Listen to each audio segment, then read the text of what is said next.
నమస్తే, జర్నలిస్ట్ మీ కేఎంఆర్.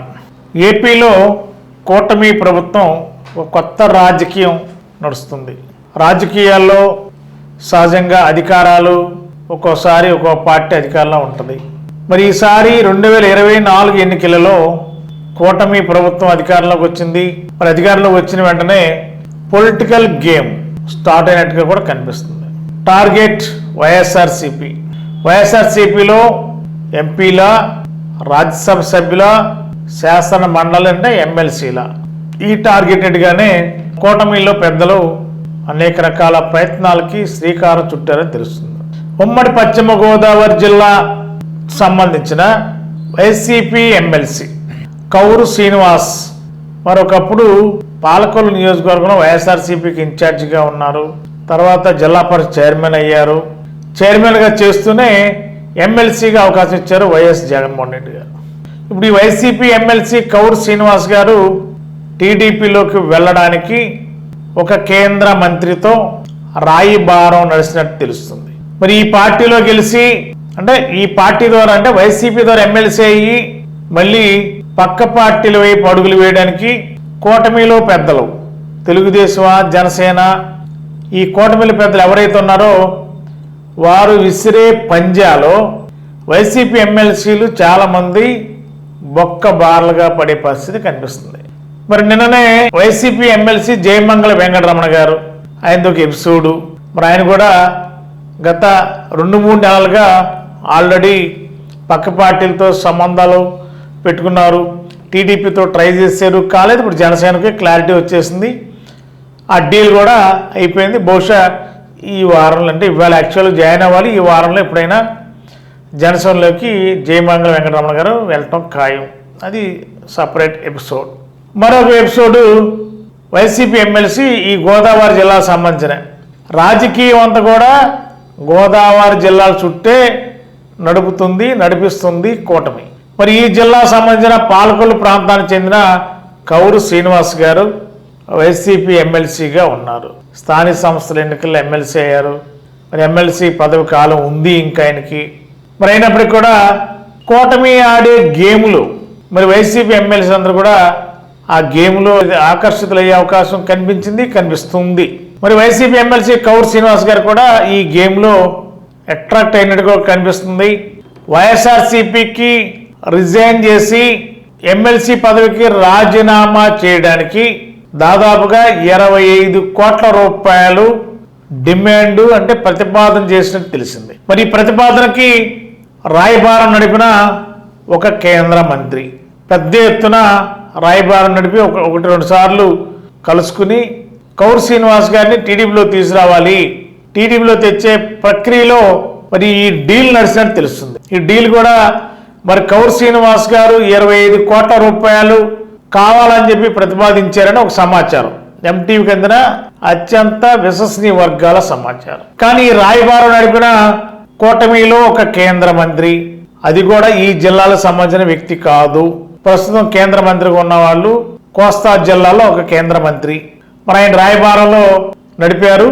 15 కోట్లకి ఒక డీల్, ఒక అంగీకరణకు వచ్చే అవకాశాలు ఉన్నాయని భావించినప్పటికీ కూడా కౌరు శ్రీనివాస్ గారు 25 కోట్ల డిమాండ్ మీదే ఉండడం వల్ల మరి రాయబారం నడిపిన ఆ కేంద్ర మంత్రి కొంత ఆలోచనలో పడ్డారని, కొంత సమయం తీసుకునే అవకాశం ఉందని, ప్రస్తుతానికి కౌరు శ్రీనివాస్ గారిని వైసీపీకి రిజైన్ చేసి టీడీపీలో జాయిన్ చేయాలా లేదా ఎప్పుడు జాయిన్ చేయాలి, మరి ఆయన కోరుతున్నట్టుగా వస్తున్న వార్తలో 25 కోట్ల రూపాయలు ఇవ్వడానికి సాధ్యపడుతుందా, లేదంటే 15 కోట్ల రూపాయలకి ఈ డీల్ ఓకే చేసుకోవడం బెస్టా అనే దాని మీద చర్చలు వస్తున్నాయి. మరి కౌరు శ్రీనివాస్ గారు అయితే 25 కోట్లకే ఫిక్స్ అయి ఉన్నారు. 25 కోట్లు ఇస్తే అతనికి ఆర్థికంగా కొంత వెసులుబాటు ఉంటుంది, ఆ 25 కోట్లకు తగ్గేది లేదని వైసీపీ ఎమ్మెల్సీ కౌరు శ్రీనివాస్ గారు తెగేసి చెప్పారనేది ఎంటీవీకి అందిన సమాచారం. గత వారం 10 రోజులుగా ఇది కసరత్తు జరుగుతుంది, చర్చలు జరుగుతున్నాయి, రహస్యంగా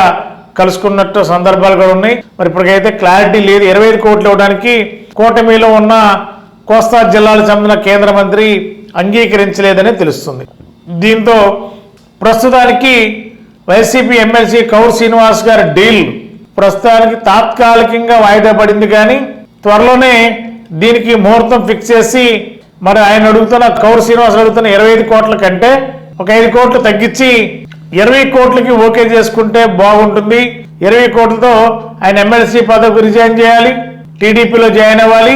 మరి ఆ రిజైన్ చేసిన ఎమ్మెల్సీ పదవికి మళ్ళీ టీడీపీకి సంబంధించిన వ్యక్తిని పెట్టాలి. ఈ ప్రతిపాదనతో కూటమిలో అగ్రనాయకత్వం ఇదే పనిలో ఉన్నారు. దానికి టీములు విడగొట్టి మరి ఒక వైఎస్ఆర్సీపీ పదవుల్లో ఉన్న ఎమ్మెల్సీల, ఎమ్మెల్యేల, ఎంపీల ఈ టార్గెటెడ్గా పెట్టుకుని కూటమిల్లి పెద్దలు రింగు తిప్పే పరిస్థితి కనిపిస్తుంది.